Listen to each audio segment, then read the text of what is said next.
Rabotai, une journée très pure aujourd'hui. Nous sommes le 27 qui se lève, troisième bougie de Hanouka. Et 27 en hébreu, c'est Zach. Zach, ça veut dire pur.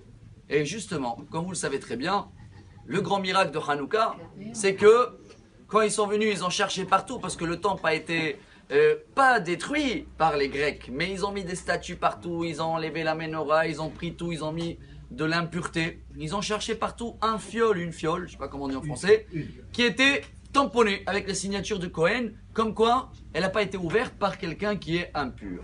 Chers amis, il y a une Gemara très connue, Psachim, je crois que c'est page 77.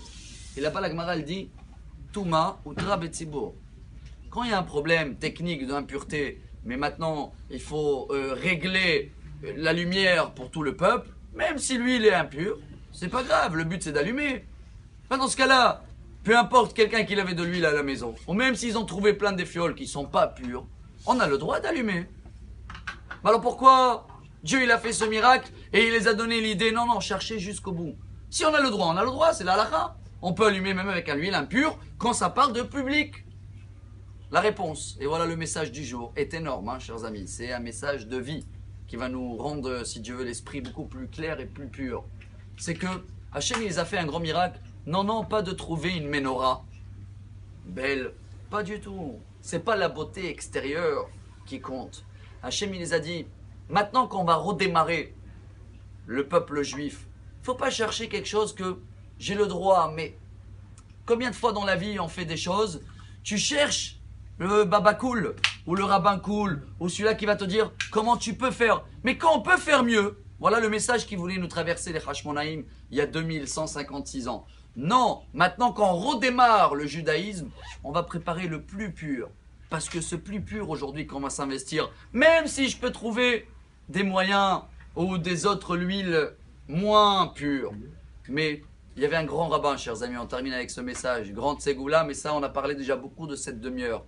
Il y avait un rabbin qui a écrit un livre, il s'appelle Havot Yair, Rabbi Haïm Bachrach il s'appelait. Un rabbin ashkénaze, il est décédé l'année 1702. Donc il y a 316 ans en arrière. Et lui, il a marqué comme ça. Chacun qui profite de cette demi-heure devant la bougie, cette pureté qu'ils ont cherché, les Hashmonaïm, il va avoir toute l'année l'esprit pur. C'est quoi l'esprit pur en hébreu? Yishuvadat.